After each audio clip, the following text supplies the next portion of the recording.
ప్రతిరోజు 1,70,00,000 వ్యూస్ తో తెలుగు వాళ్ళున్న ప్రతి చోటికి దూసుకుపోతున్న ఆదాన్ నెట్వర్క్ లో మీ బ్రాండ్స్ ని మీ వ్యాపారాన్ని ప్రమోట్ చేసుకోవాలనుకుంటున్నారా? అయితే కింద ఉన్న నంబర్ కి కాల్ చేయండి.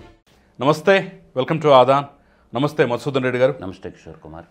మధుసూదన్ రెడ్డి గారు, ఈరోజు మన డిస్కషన్లో ముఖ్యమైనటువంటి అంశాలు ఒక్కసారి చూస్తే, ఇబ్రహీంపట్నం కేంద్రంగా 700 కోట్ల రూపాయల భూ స్కామ్ జరిగింది.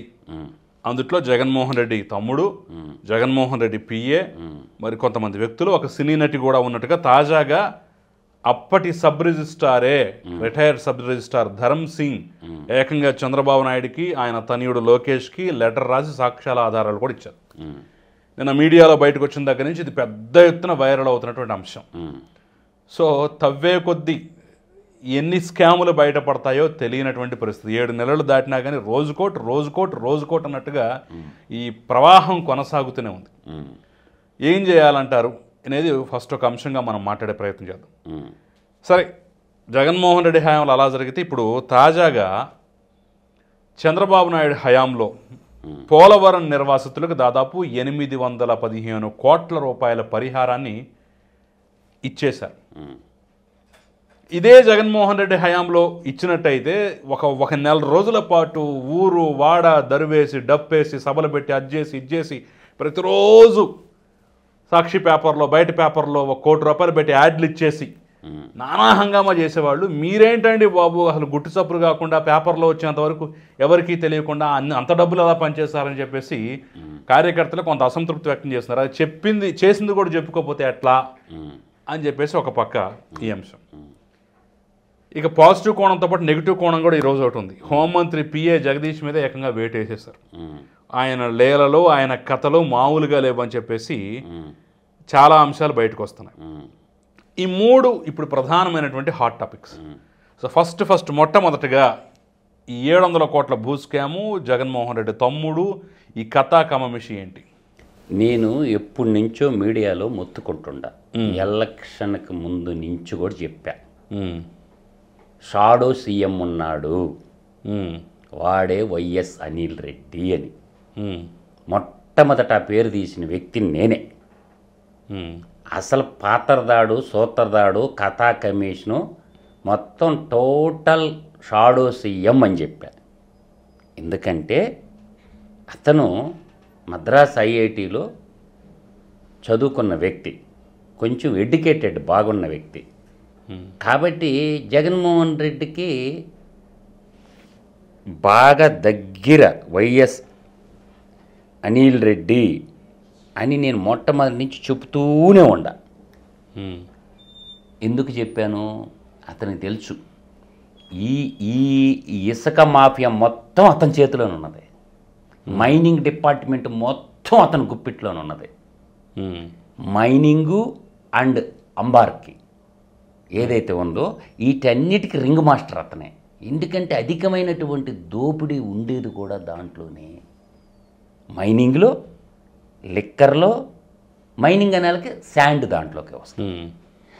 నేను ఎలక్షన్ ముందు నుంచి మొత్తుకుంటుండా, షాడో సీఎం అతనేను రాష్ట్రాన్ని రూల్ చేసేది. అతను మొత్తాన్ని బెదిరించాడు, ఆడ పెట్టమంటే ఆడ సంతకాలు పెట్టాడు. కలెక్టర్ని మొత్తాన్ని, ఓవరాల్గా మొత్తాన్ని, అడ్మినిస్ట్రేషన్ మొత్తాన్ని కంట్రోల్ చేసింది అతనే. అది వాళ్ళు ఎప్పుడూ పేపర్లో మనిషి బయటకు అవుపడ్డా. అతను very intellectual and genius personality అని నేను మొత్తుకుంటా ఉంటే ఈరోజు బయటకు వచ్చిందిగా. ఏమన్నాడు అతను? శ్రీకాంత్ అని అతను ఏమన్నాడు? అవునండి, మాది ఇన్కమ్ ట్యాక్స్ కట్టే ఫ్యామిలీ, మేము ఇసుక సిండికేట్లో ఉన్నాను అని బహిరంగంగా ఒప్పుకున్నాడుగా. అందువల్ల నేనంటుండేది అంటే, ప్రతిమా కన్స్ట్రక్షన్ అంటే కేసీఆర్ యొక్క బంధువులదైన ప్రతిమా కన్స్ట్రక్షన్తో వాళ్ళు ఆ సంస్థలను వాడుకున్నారంతే. జేపీ వెంచర్ని కూడా వాడుకున్నారంతే. నాకేసిందే వీళ్ళు వాళ్ళ పేర్లు వాడుకున్నారు. ఎందుకంటే ఆడిటర్గా కంపెనీలు ఎలా సృష్టించాలో 2004 నుంచి 2009 మధ్య ఒక 18 కంపెనీలు ఎలా క్రియేట్ చేశాడు? పేపర్ మీద కంపెనీలన్నీ, ఉపాధి లేని కంపెనీలన్నీ, కళ్ళ ముందు అవుపడుతున్న కంపెనీ ఏంది? రఘురామ్ సిమెంటు భారతీయ సిమెంట్గా పరిమాణం చెందినటువంటి కంపెనీ. కాబట్టి ఈ కేఎన్ఆర్ జగన్మోహన్ రెడ్డి వెనక పక్కన ఉంటాడు కదా, కె నాగేశ్వర్ రెడ్డి, వైఎస్ అనిల్ రెడ్డి, వీళ్ళంతా బెదిరింది ఉండు నాకు చెప్పానండి. ఫలానోడిని బెదిరించలేదని చెప్పండి. సిద్ధా రాఘవరావుని బెదిరించిగా తీసుకున్నదే, బేదా మస్తాన్ రావుని బెదిరించిగా తీసుకున్నదా? నీ కంపెనీలు బిఎంఆర్ ఫుడ్స్ నీ మొత్తం మూసేస్తాం, వస్తావా రావా? కప్పం గట్టి మరీ జాయిన్ అయ్యాడు బేదా మస్తాన్ రావు. అయితే విశాఖపట్నానికి సంబంధించిన గ్రేటర్ విశాఖ ఎలక్షన్లప్పుడు మొత్తం డబ్బు ఖర్చు పెట్టుకున్నది అతనే. చంద్రబాబు నాయుడికి దండం పెట్టి సిద్ధా రాఘవరావు వైసీపీ పార్టీలోకి పోయాడు. ఎందుకు పోయాడు? గ్రానైట్ లారీలు పోతుంటే రోడ్డు మీదనే ఆర్టీ ఆఫీసర్లకు పెట్టి ఆపిచ్చేసేవాళ్ళు. ఆ టైర్లు డోమ్ అని వేలేది. వాడు కప్పం కట్టి బాబు గారు నేను చచ్చిపోతాను, నన్ను దయదలిచి నన్ను వదిలి అని చెప్పి వాడు అలా పోయినాడు. బేదా మస్తాన్ రావు అలాగే పోయినాడు. అడ్డం తిరిగిన గల్లా జయదేవ్ గుంటూరు ఎంపీగా ఉన్న పార్టీలోకి రమ్మన్నారు.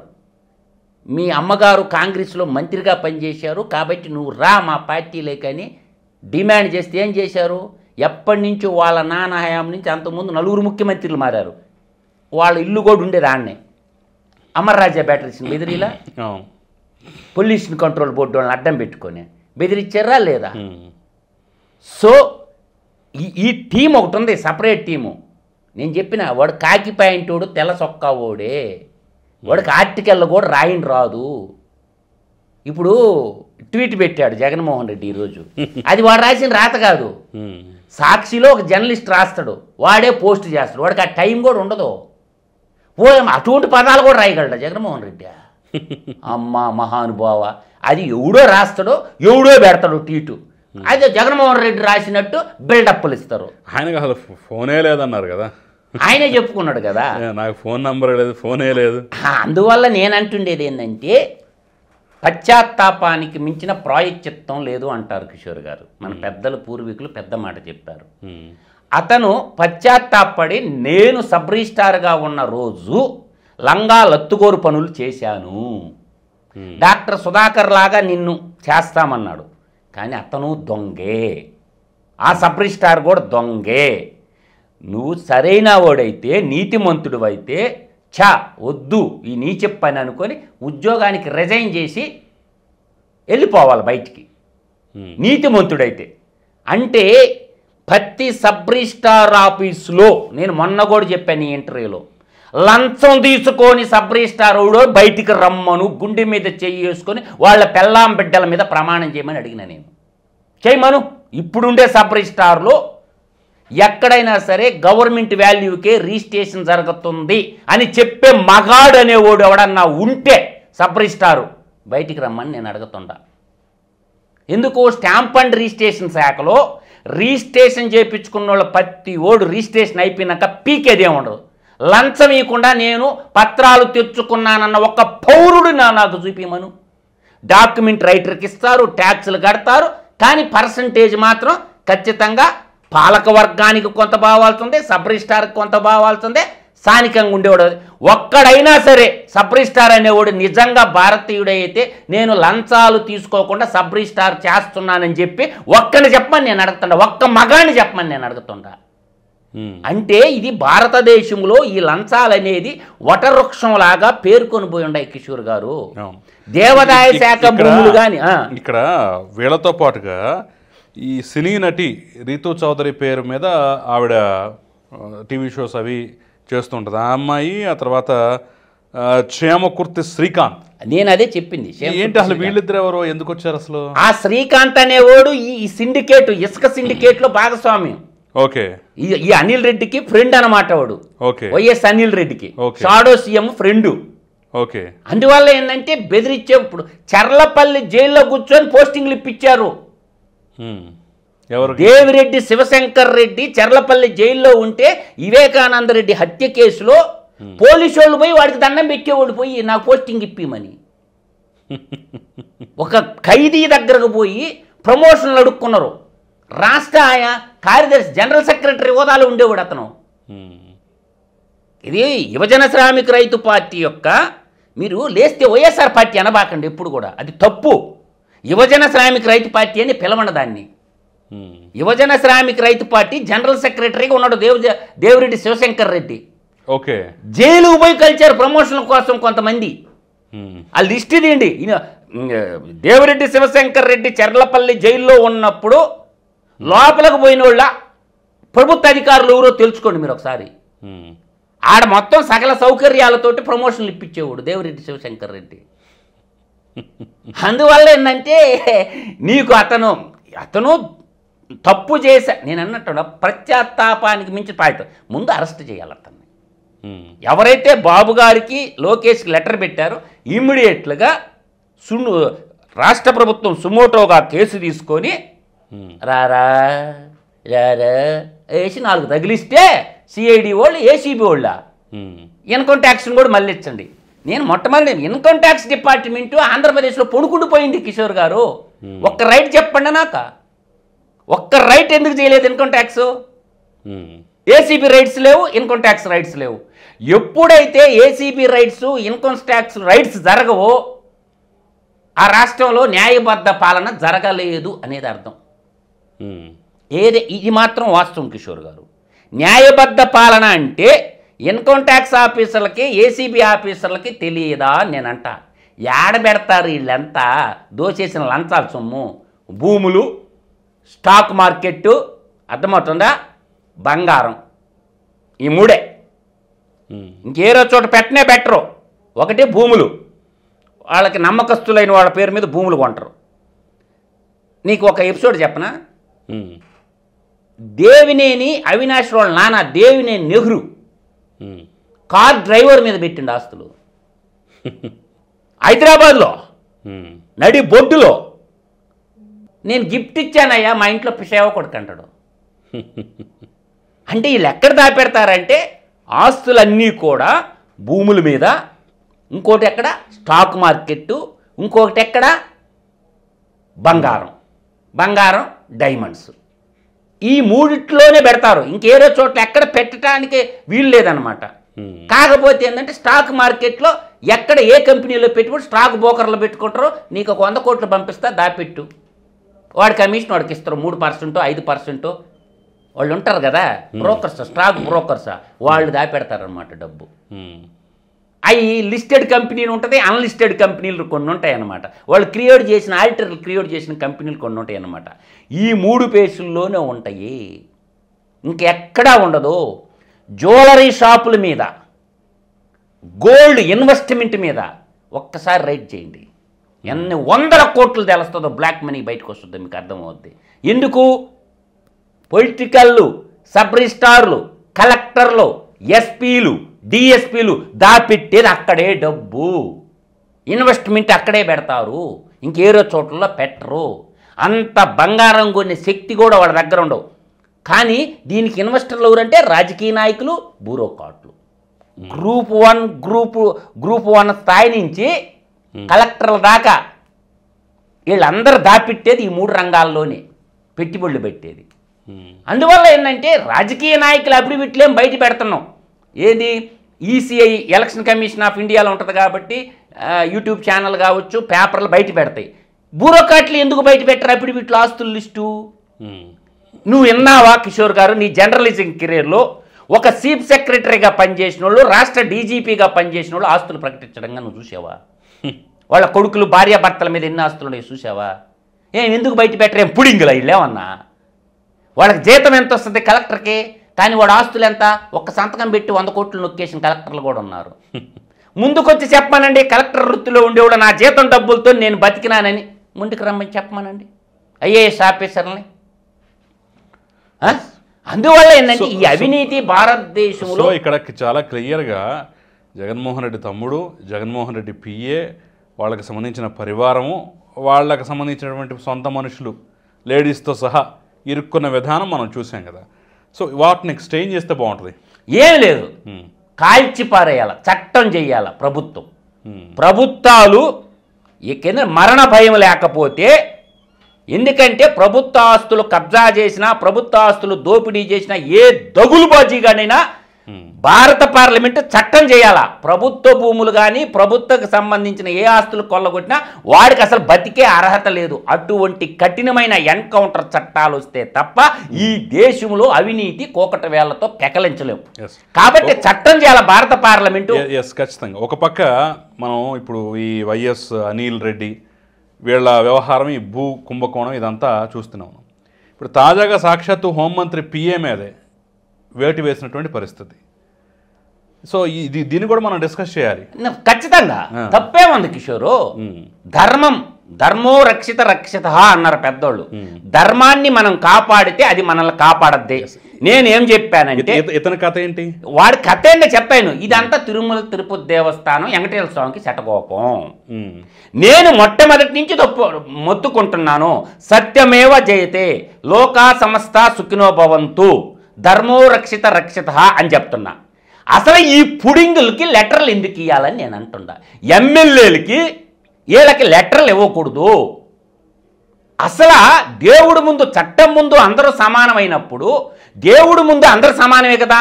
మీకు స్పెషల్ లెటర్లు దేనికి రా అని నేను అడుగుతుండా. ఎవరికి ఇవ్వాలా? ముఖ్యమంత్రికి, ప్రధానమంత్రికి, గవర్నర్లుగా పనిచేసేటటువంటి వాళ్ళకి, ప్రభుత్వంలో పనిచేసేటటువంటి కలెక్టర్లు కూడా స్పెషల్ లెటర్లు ఇస్తారు. దీన్ని తిరుమల తిరుపతి దేవస్థానం ఎందుకు అంగీకరిస్తుంది? రద్దు చేసి పారేవే స్పెషల్ లెటర్ల ప్యాకేజీని. ఎవరు వద్దంటున్నారు? బిఆర్ నాయుడిని.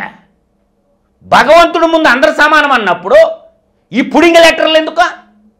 దేనికి ఇవ్వాల లెటర్లు? ఎమ్మెల్యేలకి, మంత్రులకి ఏ పెరికట్లు కడతారనే? ఏం క్యూలో నిలబడి పోలేరా? లెటర్లు ఇచ్చేది ఏంటి? భగవంతుని మోసం చేయటమే కదా ఇది. కాల్చిపారేయాలి ఇటువంటి వాళ్ళని. లేదంటే హిందూ సమాజం మేల్కొని స్వామీజీలు, పీఠాధిపతులు పెరికేం కట్ల కడతారమ్మా? తొక్కిపాడేయండి. ఏంటమ్మా ఎమ్మెల్యేలకి ఎవడు గొప్ప? పబ్లిక్ సర్వెంట్, ప్రజలకి సేవకుడుగా ఉండాల్సిన్నోడికి దేవుడికి ఆ లెటర్లే నువ్వేమన్నా పైనుంచి ఊడిపడ్డావా? ప్రజలకి సేవ చేయమని నిన్ను ప్రతినిధిగా ఎన్నుకున్నారు. ఏందిరా పై నువ్వు లెటర్లు ఇచ్చేదా? అసలు ఈ లెటర్ల వ్యవస్థని పూర్తిగా రద్దు చేయాలా. లిమిటెడ్ పర్సన్స్ పట్టుకోవాలా. త్రివిధ దళాల అధిపతులు, భారత రాష్ట్రపతి, దేశ ప్రధానమంత్రి, కేంద్ర మంత్రులు, రాష్ట్ర మంత్రులు వాళ్ళకి దర్శనం ప్రియండి. వాళ్ళకి వాళ్ళ లెటర్లకు అసలు ఆమోదించకూడదు. ఎవరికి ఇవ్వకూడదు. కడుపుకి అన్నం తినేవాడు మహా పాపం అది లెటర్లు ఇవ్వటం అనేది. ఆపేంట్రా బాబు ఎమ్మెల్యేలు, మీకు దండవరా లెటర్లు ఇవ్వకండి. నువ్వు పో దర్శనానికి, నీ భార్య బిడ్డలు తీసుకుని నువ్వు సిఫారసు లెటర్లో పూర్తిగా బ్యాన్ చేస్తే కానీ హిందూ దేవాలయాలు బతకవనేది నా యొక్క వ్యక్తిగత అభిప్రాయం. ఇది ఖచ్చితంగా దేవుడి మీద భక్తి ఉన్నోడు ప్రతి ఓడు కోరుకునేది ఇదే. సిఫారసు లెటర్లు అంతెందుకో కిషోర్ గారు, నన్ను ఒక 20 మంది అడిగారు. నా కుటుంబ సభ్యులే అడిగారు. 20-30 మంది అడిగారు. మా తమ్ముడు పనిచేసే కంపెనీ చాలా పెద్ద కంపెనీ. దాంట్లో పనిచేసి ఒక మేనేజరు మా తమ్ముడు ఫోన్ చేసి చెప్పు తీసుకొని కొడతారా అని చెప్పా. వెంకటేశ్వర స్వామి కాడు గురించి మా బ్రదర్స్కి, నా ఇంట్లో ఫ్యామిలీ మెంబర్స్కే చెప్పా. ఎవడైనా సరే వెంకటేశ్వర స్వామి కాడ లెటరో బొటరో బొంగు భోషానంగా అడిగితే చెప్పు తెగుద్దురా అని చెప్పా. మర్యాదగా కీలో పోండి, దేవుణ్ణి దర్శించుకోండి, అంతే తప్ప స్పెషల్ దర్శనాలు చేసుకుంటే ఆ దేవుడు కూడా కరుణించడు. వాడు ఏదో ఒక ముష్టి రోగం వచ్చి ఏదో పోవటమే, యాక్సిడెంట్లోనే చచ్చిపోవటమే. భగవంతుని మోసం చేయటం అంటున్నా నేను. ధర్మకర్తగా ఉన్నటువంటి బిఆర్ నాయుడు గారు తక్షణం ఈ లెటర్ సిఫారసుల్ని రద్దు చేసేయాల. ఆ బోర్డు మెంబర్లు కూడా ఎవడికి కూడదు. ప్రతి ఓడు కీలైన్లో పోయి భగవంతుని దర్శించుకోవాలి. చట్టం ముందు అందరూ సమానమే, భగవంతుడి దగ్గర కూడా అందరూ సమానమే అనేది నా భావన. వాడు ఎవడైనా సరే కాల్చిపారింది. సిగ్గుండాల వెంకటేశ్వర స్వామి లెటర్లు అమ్ముకుంటాం అంటే.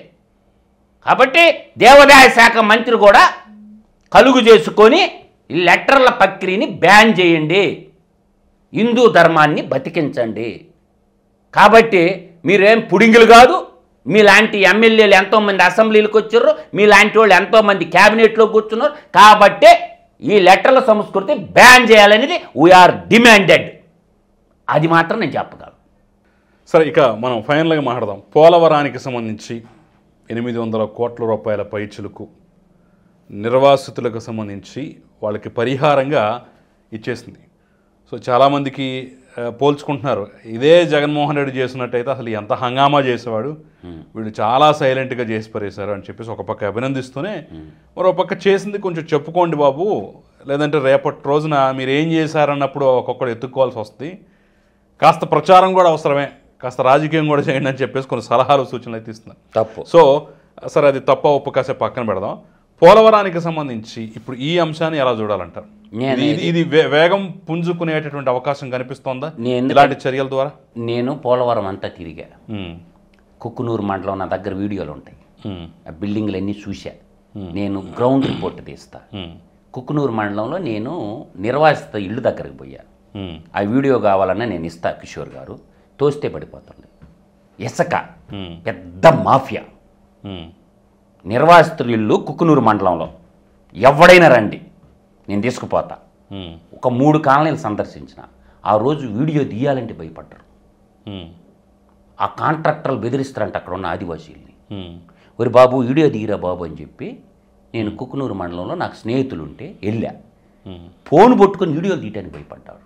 ఆ వీడియోలు నా దగ్గర ఉంది, జై హింద్ ఎడ్యుకేషన్ యూట్యూబ్ ఛానల్లో పెట్టా. తోస్తే పడిపోతుంది, నాసిరకమైన కన్స్ట్రక్షన్. ఇదైతే 100% వాస్తవం. మనుషులు అన్నాడు ఎవడు అట్ట కట్టడి ఇల్లు, మానవత్వం అన్నాడు ఎవడు అట్ట కట్టడి ఇల్లు. ఎవడైనా సరే రా నేను చూపిస్తా. ధైర్యం కలేజ్ అనేది ఉంటే కుకునూరు మండలంలో కట్టినటువంటి ఇళ్ళు, ఆ కొండ మీద కట్టినటువంటి ఇళ్ళు చేతి అట్ట నడితే పడిపోతుంది. అట్ట నడితే లైవ్ సాక్షి నేనే.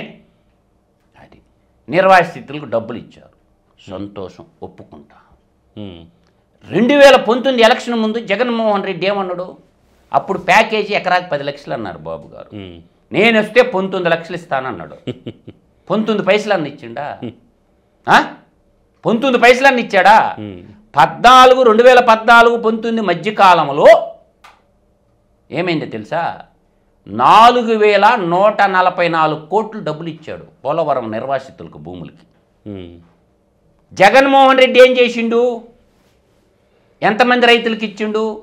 నేను ఇస్తే ఎకరాకు 19 లక్షలు ఇస్తానన్నాడుగా, ఏమన్నా 19 మంది రైతులకు అన్న ఇచ్చిండా? ఇవాళ చంద్రబాబు నాయుడు గారు ఇచ్చిన తర్వాత ఒకసారి 1620 కోట్లు, ఇప్పుడు ఇచ్చింది 996 కోట్లు డబ్బులు ఇచ్చారు. నేను అంటుండే పాయింట్ ఏంటంటే, భూములకి డబ్బులు ఇచ్చావు, తరతరాలుగా వచ్చినటువంటి భూమి,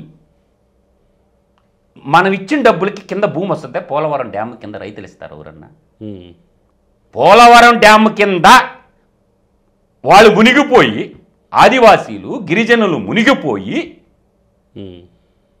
అఖండ గోదావరి జలాలని మనం ఒడిసిపెట్టుకోవాలని చూస్తున్నాం. ఒప్పుకుంటాం, మంచి పని. కానీ కింద ఉన్నోళ్ళంతా రైతుల భూములు ధరలే పెరగతాయి. పోలవరం నీళ్ల వల్ల, గోదావరి నీళ్ల వల్ల, పోలవరం కుడి కాలువ ఎడం కాలువ 2 కాలువలు ఉన్నాయిగా, ఈ 2 కాలువకు ఉన్నటువంటి రైతుల భూముల రేట్లు ఎంత? ఆకాశానికి పెరగతాయి. ఇవాళ వాళ్ళ భూములు పోయినాయిగా, వాళ్ళు ఇళ్ళు పోయినాయిగా. ఆ ఇచ్చిన డబ్బులకి భూమి కింద రైతులు భూమి ఇస్తారా? ప్రభుత్వం ఏం చేయాలంటే 10 ఎకరాలు ఉన్న రైతు కాడ 2 ఎకరాలు తీసుకోవాలి. బాబు నీకు డెల్టా చేస్తున్నాం, నీ భూములు ఇలువ పెరుగుతుంది, వాళ్ళు భూమి లేని నీకోసం నిర్వాసితులు అయ్యారు, మీ గ్రామాల్లో చోటు ఇవ్వండి వాళ్ళకి, వాళ్ళు మన బిడ్డలేను. కాబట్టి హక్కును చేర్చుకోవాలా లేదా అని నేను అంటుండా. కింద పక్క రైతాంగం అంటే డబ్బులు ఇచ్చేసాము, మీ చావు మీరు చావండి అంటమేనా రాజనీతి? భూమి 2 ఎకరాలు ఉంది, వాళ్ళకు ఒక ఇల్లు కావాలా, వాళ్ళకి చాలామంది ఆడపిల్లలకు పెళ్ళిళ్ళు కాలేదు కిషోర్ గారు, హృదయ విదారకమైన సంఘటనలు ఉన్నాయి. పోలవరంలో మీ ఇల్లు మునిగిపోతుంది కదా, పోలవరంలో మీ జీవితాలు పోతుండే కదా. ఆడపిల్లోళ్ళు పెళ్ళి కాని ఆడపిల్లోళ్ళు 100 మందిని చూపిస్తాను నేను. సామాజిక బాధ్యతతో మనం ఇచ్చిన డబ్బులతోటే భూమి కొనిచ్చిచ్చిండంటే ఆ నిర్వాసితులకి పెద్ద రైతులతో మాట్లాడి, చిన్న రైతులను వదిలేయండి, 5 ఎకరాల లోపు రైతులను వదిలేయండి. 10 ఎకరాలు ఉండే రైతు, బాబు నీ 10 ఎకరాల భూమి కోసం వాళ్ళు సమిధులు అయిపోతారు నీళ్ళ కోసం, ఒక 3 ఎకరాలు ఇవయ్యా వాళ్ళకి. అని చెప్పి ప్రభుత్వం భూసేకరణ చేసుకుని ఆ డబ్బులు వాళ్ళకి 3 ఎకరాల భూమి బదలాయి చేస్తుంటే ఎంత బాగుంటుంది కిషోర్ గారు? an idea. ఈ విధంగా ఎందుకు ఆలోచించరు? డబ్బులు ఇచ్చేసావు వెళ్ళిపోండి. యాడికి పోవాలా? ఎక్కడుండాలా? ఇది నా పాయింట్. 45 రోజులు రీసెర్చ్ చేసే అడవుల్లో నేను వాళ్ళు అడుగుతుండేది ఇది, భూమిపుత్రులు అడుగుతుండేది ఇది. అన్న ఎక్కడికి పోయి బతకాలా? బంధువులు పోతారు, బంధుత్వాలు పోతుండయి, భూములు పోయినాయి. మనం ఒక కాలనీలేమో తోస్తే పడిపోయే మొండి గోడలో. వాళ్ళు ఇల్లు కట్టుకుంటారట్టయితే మంత్రులు ఇల్లు అలా కట్టుకున్నారా? సెక్రటేరియట్ అలానే కడతారా? సచివాలయం అలాగే కడతారు అమరావతిలో. నిర్వాసితులు ఇల్లు చూద్దాం రండి, ఎవడు వస్తున్నాడు రండి, ఏ టెక్నికల్ ఇంజనీర్ వస్తున్నాడు రండి. గుడ్. అంత దారుణంగా కడుతున్నారు నిర్వాసితులు ఇల్లు. అయితే మాత్రం క్వాలిటీ కంట్రోల్ ఎటుపోయారో తెలియదు. ఇల్లు ఇచ్చును ఉపాధి, అడవిలో ఇల్లు, వాడు ఏం చేసుకొని బతకాలా? వాడికి ఉపాధి ఏంది? ఎక్కడ చూపిస్తావు ఉపాధి? వాడు భూములు పోయి ఇల్లు ఇచ్చావు, ఉపాధి? వాళ్ళ చదువుకున్న యువతీ యువకుల్ని ఆవేదనతో చెప్తుండ, ప్రభుత్వానికి వ్యతిరేకంగా కాదు, ఐడెంటిఫై చేయండి. ఒక స్కిల్ డెవలప్మెంట్ సెంటర్ పెట్టండి. పోలవరం నిర్వాసితులకు స్కిల్ డెవలప్మెంట్ సెంటర్ పెట్టండి. ఇప్పుడు వచ్చే కంపెనీల్లో ఉద్యోగాలు ఇంటి వాళ్ళకి. ఇప్పుడు బీపీసీఎల్లో తెస్తున్నామని చెప్తున్నాం, ఆర్ఎస్ఎస్ఎల్ మిట్టల్ నిప్పాన్ అంటున్నాం, ఎన్టీపీసీ నైట్రోజన్ అంటున్నాం, ఇన్ని లక్షల కోట్లు. తర్వాత రిలయన్స్ బయోగ్యాస్ ఎనర్జీ ప్లాంట్లు అంటున్నాం, టాటా రెన్యూబుల్ ఎనర్జీ అంటున్నాం, ఆజాద్ ఎలక్ట్రికల్ వెహికల్స్ అంటున్నాం, డ్రోన్ టెక్నాలజీ అంటున్నాం, కొప్పర్తి ఇండస్ట్రియల్ ఎస్టేట్ అంటున్నాం. ఆ యువతకు అందరికి ఉద్యోగాలు ఏమని అడుగుతున్నా నేను. రాష్ట్రం కోసం, దేశం కోసం సమిధులైన బిడ్డల ఆదివాసీలు, గిరిజనులు, ఎస్సీ ఎస్టీలు, దాని మీద ఏమన్నా మీ దగ్గర ప్రణాళిక ఉందని నేను అడుగుతున్నా. ఐడెంటిఫైడ్ చేశారా? ఎంతమంది యువత ఉన్నారు, ఎంతమంది యువత యువకులు ఉన్నారు? ఒక సపరేట్ హాస్టల్స్ కట్టండి వాళ్ళకి, నోరు లేనటువంటి ఆదివాసీలు. ఇది వ్యాలిడ్ పాయింటా కాదా కిషోర్ గారు? కళ్ళ మీద నీళ్ళు వస్తాయి ఆ ప్రాంతాలు సందర్శించినప్పుడు. అడవి బిడ్డలు, గిరిజనులు ఏమైపోవాలా? నేను అడిగేది వ్యాలిడ్ పాయింటా కాదా? ఇవన్నీ గ్రౌండ్ రిపోర్ట్తో మాట్లాడుతుండ్రా. యాడిస్తావు? 859 కోట్లతో ఎన్ని రోడ్లు పోయొచ్చు? యాళ్ళు ఎందుకమ్మా? దేనికి యాళ్ళు? దేనికంటున్నా యాళ్ళు? ఆపై రాష్ట్రం అప్పుల్లో ఉన్నప్పుడు యాళ్ళు ఎందుకు ఇవ్వాలా? ప్రజాధనాన్ని దుర్వినియోగం ఎందుకు చేయాలా? సోషల్ మీడియా ఉంది, ఒక యూట్యూబ్ ఛానల్ రెడీ చేసుకుంటే సోషల్ మీడియాలో వదిలేయచ్చు, మొత్తం చూస్తారు ప్రజలంతా. ఇలా అమరావతి వీడియోలు వస్తుండే, రోజు చూసేది అప్లోడ్ జరుగుతుందా లేదా? యాళ్ళు ముసుగులో నాకేద్దామనే ఎందుకు ఇవ్వాలి? ప్రజాధనం అప్పుల్లో ఉన్నప్పుడు జగన్మోహన్ రెడ్డి తన సొంత సాక్షి మీడియాకి, పక్షి ఛానల్కి, పక్షి మీడియాకి దోచిపెట్టినట్టు దోచిపెట్టాలి చంద్రబాబు నాయుడు కూడా. తప్పు తప్పు తప్పు. ఈరోజు డిజిటల్ మీడియా వచ్చిన తర్వాత ప్రతిదీ ఎడిటింగ్ చేసుకుంటే ఒక 10 మంది కుర్రోళ్ళు ఉంటే ఛానల్ వదిలేస్తే ఏ రోజుకి ఆ రోజు వదలండి, డిజిటల్ ప్లాట్ఫామ్ను ఆడుకోండి. ప్రజలు పన్నుల రూపంలో కట్టిన డబ్బు కిషోర్ గారు, అది దాన్ని దుర్వినియోగం చేయటం మహాపాపం అంట. ఇలా గుంతలు పడిన రోడ్లు ఇలా బాగు చేస్తుంటే ఎంత డబ్బు అవుతుంది? 840 కోట్లు వదిలేరుగా గుంతలు పడిన రోడ్లకి. అటువంటి మంచి పనుల కోసము వానికి వాడండి డబ్బు.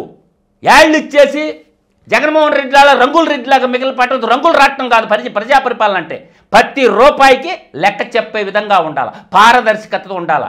నేనేది పోలవరం డ్యామ్ వాళ్ళ నిర్వాసితులకు ఇప్పటికైనా డబ్బులు ఇచ్చారు, సంతోషమే. మానవతావాదం చూపించమంటున్నా నేను.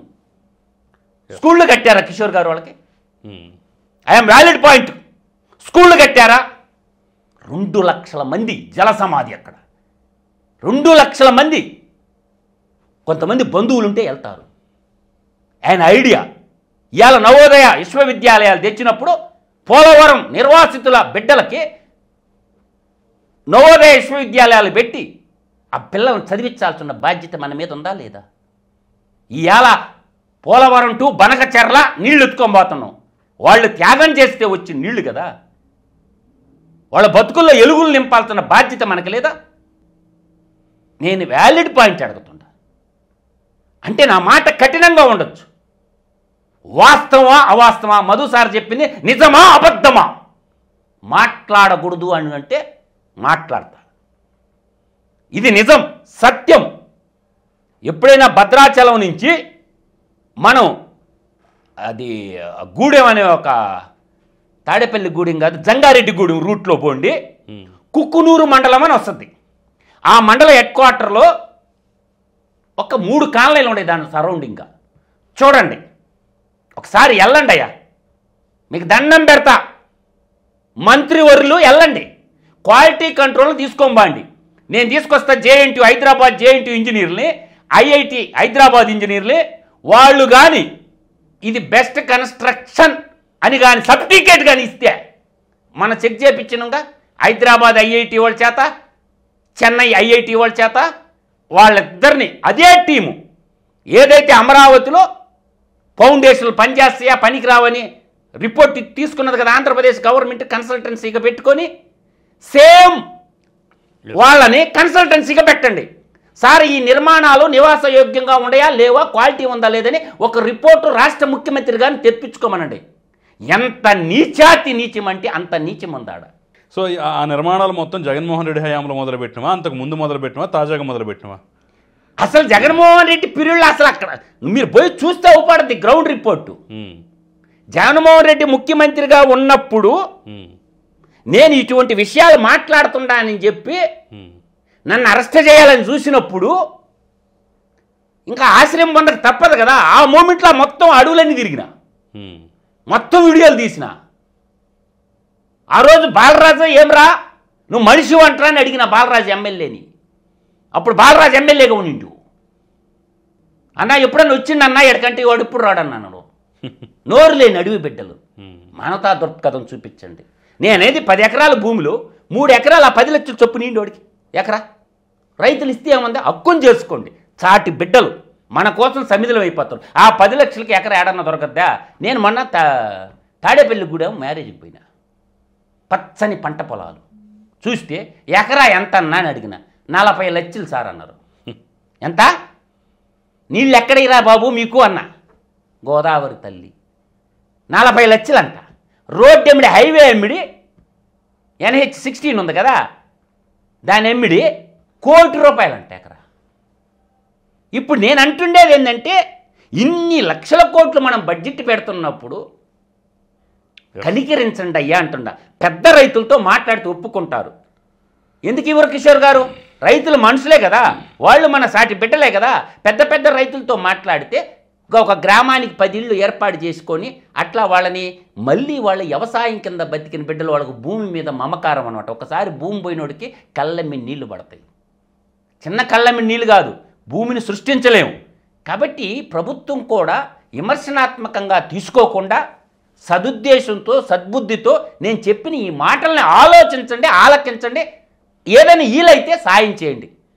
ఐఐటి హైదరాబాద్, ఐఐటి మద్రాస్ ఏ విధంగా అయితే అమరావతి ఫౌండేషన్లో చెక్ చేసిందో, పోలవరం నిర్వాసితుల ఇళ్ల నిర్మాణాన్ని కూడా వాళ్ళే రిపోర్ట్ ఇస్తే అప్పుడు నమ్మతా నేను. వాస్తవంగా కళ్ళతో చూసినాను కాబట్టి. ఆ వీడియోలు కూడా నీకు ఇస్తాను కిషోర్ గారు, నా ఛానల్లో ఉండయి, అది తీసుకోండి. ఆ 2 వీడియోలు వీటి మధ్యలో టెలికాస్ట్ చేయండి, నాకు అభ్యంతరమే లేదు. ఆ 2 వీడియోలు అట్ట తోస్తే పడిపోయి నేను నిజం చెప్తున్నాననే సంగతి మీకు అర్థమవుద్ది. ఈ వీడియోలు అనుబంధంగా పెట్టుకోండి, ఆ 2 వీడియోలు టెలికాస్ట్ చేయండి. అప్పుడు కన్నా గృహ నిర్మాణ మంత్రికి, క్వాలిటీ కంట్రోల్ ఇంజనీర్లకి జ్ఞానోదయం అవ్వద్ది. రాష్ట్ర ముఖ్యమంత్రి గారు, రాష్ట్ర ఉప ముఖ్యమంత్రి గారు, పవన్ కళ్యాణ్ గారు కూడా, క్యాబినెట్ మంత్రులందరూ కూడా అవగతం అవ్వద్దు. మీ అదాన మీడియా ద్వారా నిమిత్తం నేను బల్లగుద్ది చెప్పగలను.